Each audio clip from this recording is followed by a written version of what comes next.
This video is sponsored by Squarespace. Smartphones have slowly changed the way that we capture, create, and consume content. It seems like everything we watch now through social media is vertical. So in order to fit the native aspect ratio of these apps and of our phones, more content is captured every single day in this vertical format to fit the native aspect ratio. With this in mind, DJI redesigned the gimbal on their mini class of drones, starting with the Mini 3 Pro and extending to the newer Mini 4 Pro to now physically rotate vertically. This means that you can capture both photos and videos natively in a vertical format, which brings along a lot of benefits. It's easier to frame, you get a true 4K output when shooting video, you get to capture full resolution portrait images, and you get to use the full focal length of the lens, so in this case, 24mm. For those that might be newer to drones, this actually isn't the first DJI drone that could do this. The original Mavic Pro released in 2016 had a camera that could spin and rotate to capture vertical content natively. This was the first drone, as far as I'm aware, to have a feature like this, but it didn't stick around for long as it wasn't added to any other drone released after for quite some time. I'm guessing because it wasn't used all that much, or maybe it was just a pain to engineer and develop. Here's the thing though, I've been shooting and distributing vertical content for years now without the need for a camera that rotates, and quite frankly, I think the results look great.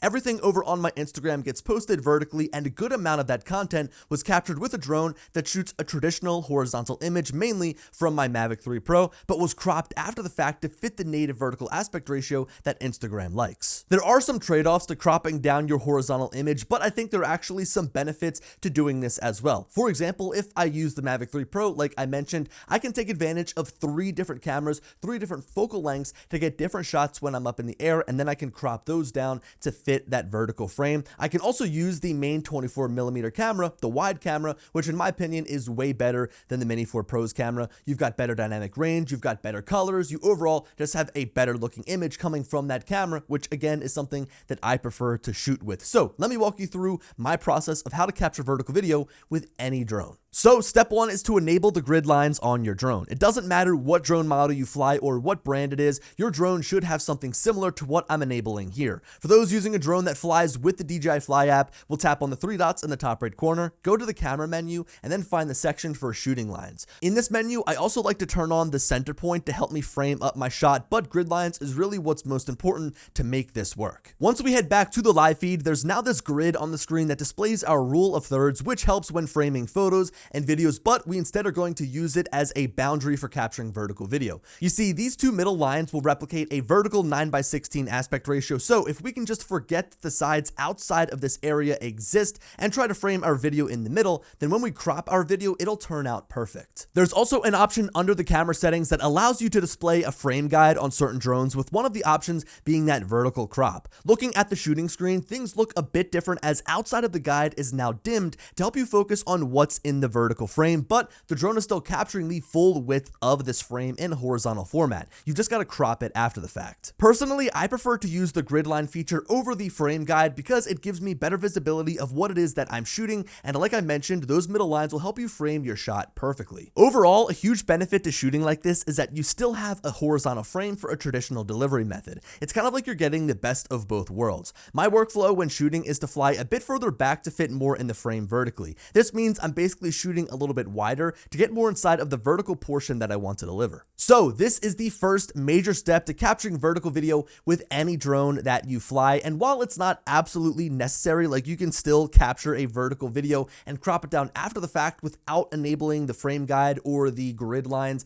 it is going to help you tremendously frame up your shot. Now, before we get into the rest of my workflow, here's a quick word from this video sponsor, Squarespace. Squarespace is my all-in-one tool to share and manage my content. The layout that I've chosen gives me the ability to share my videos, photos, and general information with my audience on my own terms, so I get to choose how it's displayed. After choosing from one of their many templates, I was able to fully customize the experience quickly and efficiently with the new Fluid engine that makes building out your website a breeze. All the elements that Squarespace offers gives me so many different options to feature the images and content on my web pages. This also makes my website easy to maintain over time, so I can spend less time updating my website and more time creating. Squarespace also offers flexible payment options to users that decide they want to sell goods through their website. In my case, it would be prints, presets, or anything else photography related. To keep on top of how my website is performing, Squarespace's analytics go in depth so that I can see how much traffic my website is getting, what area of my website is being viewed the most, and I can see which web pages and which content is performing the best. So a big thanks to Squarespace for sponsoring this video and helping me display my work online for over half a decade. So now that we have our video clips, it's time to make them vertical. Using any video editing app, you'll want to create a new project or sequence that is of course vertical. I like to make my final video file 4K, so 2160 long by 3840 high. Even though the video isn't shot in this format, it'll still upscale. Now dragging our horizontally shot piece of content into a vertical frame looks hilariously wrong because of the black bars above and below. But to fix this, all we need to do is adjust our scale until the frame fills the entire aspect ratio of the video. I found that a 317% scale will get you cropped perfectly. Now, if we properly framed our shot, this is all that we have to do. When we play back our video, the framing will match those vertical grid lines from the remote so we can export our clip or continue on with our editing. That all depends on the project that you're working on. If you instead have a clip where your subject falls out of frame to the left or to the right, don't worry, remember, we have a full horizontal video to play with, so using keyframes, you can move your frame to the left or to the right to make sure your subject stays in the shot. The way that you can do this is by starting at the beginning of the clip and, as I mentioned, adjusting your scale appropriately to fill the entire frame. From here, begin watching the video, and as your subject starts to fall out of frame, place a keyframe and then wait until the next time that the subject becomes still. At this point, drop another keyframe and adjust your clip's position. Now, when you watch that same clip back, the positioning of your frame will adjust between keyframes from one position to another, keeping your subject perfectly framed up. Now, for those of you that have an issue with cropping down a 4K horizontal video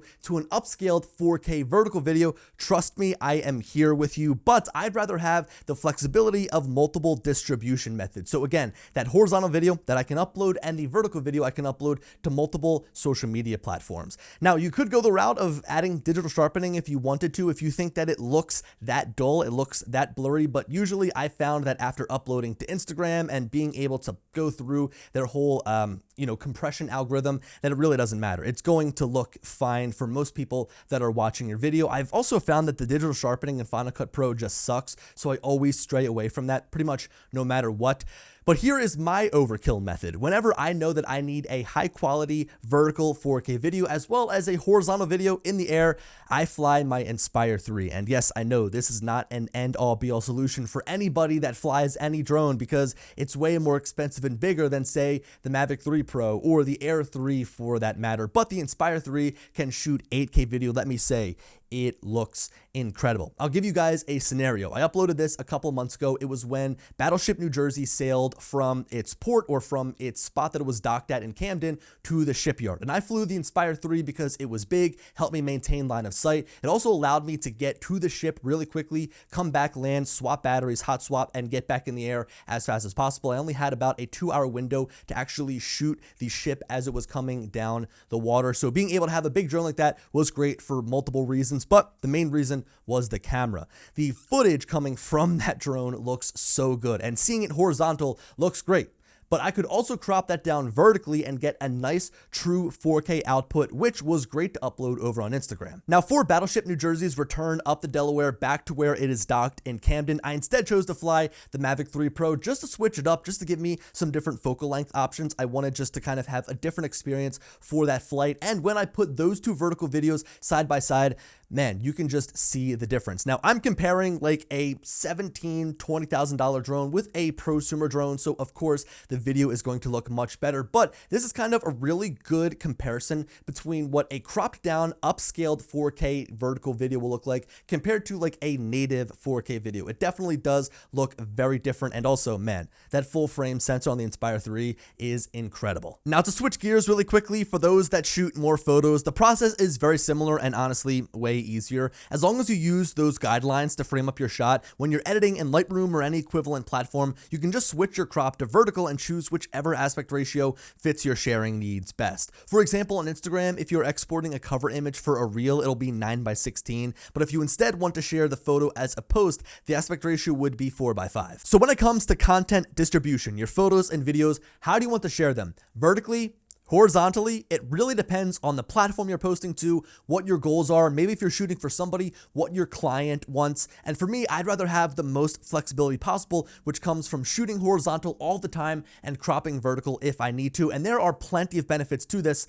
Let me go through them. So my first reason has already been shown. You get flexibility to crop horizontally if your subject falls out of the frame, so you can fix it very easily in post. It's really nice to have that in your back pocket just in case your subject starts to trend a little bit to the left or to the right. Again, you can fix all of that when you're actually editing the video. The second reason comes down to focal length. When you're shooting with, say, the Mini 4 Pro natively in vertical, sure, you get the full 4K output, but I just feel like the actual video is too wide. Look at this clip hovering in front of the Art Museum in Philly, for example. This is a native 4K vertical clip, but the skyline looks so far away in the background. Compare this to a similar frame where I shot a horizontal clip on the Mavic 3 Pro and then cropped in. This just looks way more natural to my eye. The skyline is closer to the foreground because this is technically a longer focal length with the crop added. There's also less wasted space at the top and bottom of the frame as with the Mini 4 Pro because it was so wide. There was a ton of extra sky in the top of the frame and grass in the bottom of the frame.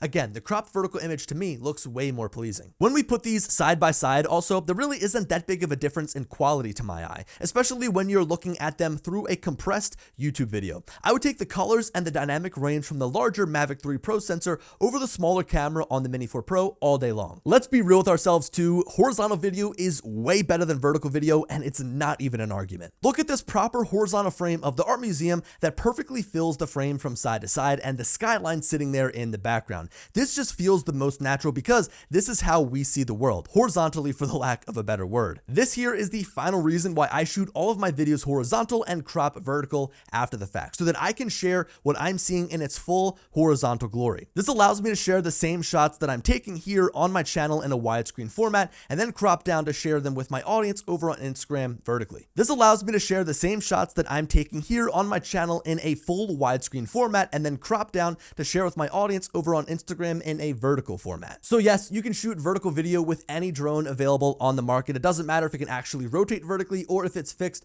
horizontally. You just need to know the workflow. And for me, I'd rather go through that workflow I just mentioned to have the flexibility of a vertical and a horizontal format that I'm able to share. I also think that shooting horizontal video is really going to future-proof your video. I mean, we're already seeing all these virtual reality headsets pop up, Apple Vision Pro, the Meta Quest, and for the future, are you going to want to see a tiny vertical frame and a headset that gives you full field of view, or do you want to fully immerse yourself with a nice horizontal video? For me, I'd rather future-proof my video and always shoot horizontal and crop vertical if I need to down the road. Anyway, thank you guys so much for watching. Let me know your thoughts down below, and as always, I'll talk to you later.